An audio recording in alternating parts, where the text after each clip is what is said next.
எடப்பாடி பழனிசாமி அணியிலிருந்து ஒவ்வொரு நிர்வாகிகளும் பன்னீர்செல்வத்திற்கு ஆதரவுகள் தெரிவித்து வருகிறார்கள்.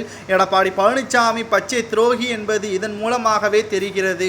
ஒட்டுமொத்தமாக அதிமுகவில் இருக்கக்கூடிய அனைத்து நிர்வாகிகளும் விரைவில் முழுமையாக ஓபிஎஸ்க்கு ஆதரவுகளை தெரிவிப்பார் என்றும், கிட்டத்தட்ட எடப்பாடி பழனிசாமி செயல்பாடுகள் அனைத்துமே பணத்திற்காகவும் பதவிற்காகவும் மட்டும்தான் இருக்கிறது.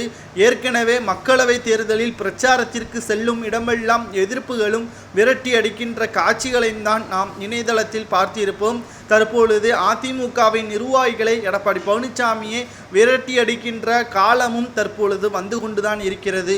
குறிப்பாக ராமநாதபுரத்தில் பன்னீர்செல்வம் அவர்களை எதிர்க்கக்கூடிய வகையில் எடப்பாடி பழனிசாமி நேராக செயல்படாமல் மறைமுகமாக ஓபிஎஸ் என்ற பெயரை கொண்ட 5 நபர்களை வேட்புமனு தாக்கல் செய்ய வைத்து அவர்களுக்கு பணத்தை கொடுத்து பிரச்சாரமும் செய்வதற்கு மறைமுகமாக எடப்பாடி பழனிசாமி அவர்கள் சதி திட்டமும் செய்திருக்கிறார். ஆனால் அரசியலை பொறுத்தளவிற்கு நேருக்கு நேர் மோதினால் மட்டும்தான் வீரம், அது தர்மமாகும், மக்களிடையே அது கொண்டு போய் சேரும் என்றும், திருட்டுத்தனமாக எடப்பாடி பழனிசாமி அவர்களின் செயல்பாடுகள் நீண்ட காலத்திற்கு எடுபடாது என்றும் தற்பொழுது விமர்சனங்களும் எழுப்பப்பட்டு வருகிறது. ஒன்றல்ல இரண்டல்ல, அதிமுகவின் பொதுச்செயலாளராக எடப்பாடி பழனிசாமி அவர்கள் வந்ததில் இருந்து பல குறைகளும் எடப்பாடி பழனிசாமி அவர்களால் வந்து கொண்டிருக்கிறது. இது மட்டுமல்ல, எடப்பாடி பழனிசாமி அவர்கள் மக்களவை தேர்தலில் தோல்வி அடையும் பட்சத்தில் அதிமுகவின் நிர்வாகிகளும் தொண்டர்களும் எடப்பாடி பழனிசாமியை விரட்டி அடிப்பார்கள் என்றும், ஏற்கனவே தென் மாவட்ட நிர்வாகிகள் பன்னீர்செல்வத்திற்குத்தான் முழுமையான ஆதரவும் தெரிவித்திருக்கிறார்கள். காலப்போக்கில் இது நிச்சயமாக பெரும்பான்மையை நிரூபிக்கும்.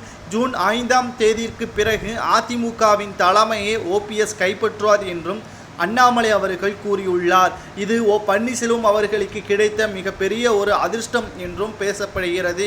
எடப்பாடி பழனிசாமி அவர்களின் செயல்பாடுகள் அனைத்துமே அவருக்கு சாதகமாகத்தான் இருக்கிறது.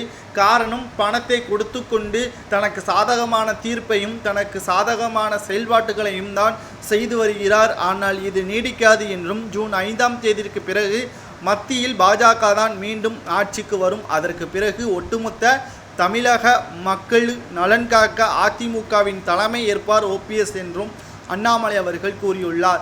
இந்த அடிப்படையில் தான் பன்னீர்செல்வத்திற்கு ஆதரவாக அதிமுகவின் நிர்வாகிகளும் எம்எல்ஏக்களும் தென் மாவட்ட முக்கியமான புள்ளிகளும் ஓபிஎஸ்க்கு ஆதரவு தெரிவித்திருக்கிறார்கள். வரிசையாக ஓபிஎஸ்க்கு ஆதரவாக இன்னும் பல நிர்வாகிகள் ஆதரவு தெரிவிப்பார்கள் என்றும் எதிர்பார்க்கப்படுகிறது. மேலும் எடப்பாடி பழனிசாமி மக்களவை தேர்தலுக்கு பிறகு அதிமுகவில் இருந்த இடம் தெரியாமல் போகிவிடுவார் என்று அண்ணாமலை அவர்கள் கூறுவதை பற்றி உங்களது கருத்துக்களை கமெண்ட் வாயிலாக கூறுங்கள். நன்றி, வணக்கம்.